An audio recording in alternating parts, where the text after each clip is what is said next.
చూడమ్మా, మీ ఇంట్లో మొత్తం ఓట్లు కలిపి డబ్బులు ఇచ్చేస్తున్నాను.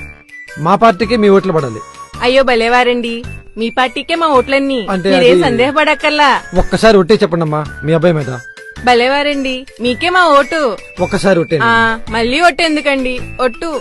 నమస్కారం అమ్మా. నమస్కారం. నమస్కారం తల్లి. మీ కొడుకు మీద ఒట్టు. మీ అందరూ ఓట్లు మా పార్టీకే వెయ్యాలి. అయ్యో ఇదిగోండమ్మా డబ్బులు. తప్పకుండా మీ పార్టీకే ఒకసారి- మా ఓటు. ఒకసారి మీ అబ్బాయి మీద ఒట్టు మా వేయమ్మా. అబ్బాయి మీద ఒట్టు. మీరు ధైర్యంగా సరేనమ్మా, వెళ్ళండి. వెళ్ళొస్తానమ్మా. వెళ్ళండి.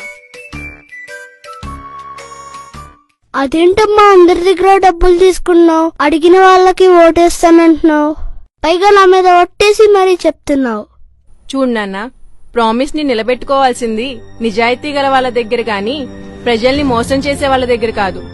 అలా వాళ్ళ అధికారం కోసం మనల్ని మోసం చేసే వాళ్ళని మనం మోసం చేయడంలో తప్పులేదు నాన్న. సరిగ్గా ఎలక్షన్ల ముందు జనం మీద ప్రేమ పుట్టుకు రావడం, వాళ్ళకి కొంత డబ్బులిచ్చి మభ్యపెట్టడం, గోరంత డబ్బులు జనానికి ఇచ్చి గెలిచాక కొండంత దోచుకోవచ్చని డబ్బులు ఇసురుతున్నారు. వాళ్ళ సరదా మనం ఎందుకు కాదనాలి? ఇచ్చిన ప్రతివాడి దగ్గర డబ్బు తీసుకోవడం, గాజు గ్లాసు గుర్తుకు ఓటు వేయడం, జనసేనను గెలిపించడం. జనసేనైనా ఎందుకు నమ్మాలమ్మా? ఇప్పటి వరకు చాలా మంది నాయకుల్ని నమ్మి మోసపోయాం. వాళ్ళు మనల్ని దోచుకోవడానికి అవకాశం ఇచ్చాం. కోట్ల రూపాయల్ని సంపాదించుకునే దారిని వదిలేసి ప్రజల్లోకొచ్చాడొకడు. మన జీవితాల్ని మారుస్తానంటున్నాడు. ఈసారి అతని నమ్మడం వల్ల కొత్తగా వచ్చే నష్టమేమీ లేదు.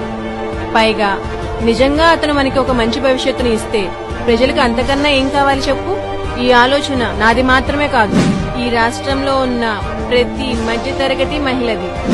నాకు నమ్మకం ఉంది, అతను ఈ రాష్ట్రాన్ని, రాష్ట్ర ప్రజలను కష్టాల నుండి కాపాడే ఒక సైనికుడు అవుతాడని.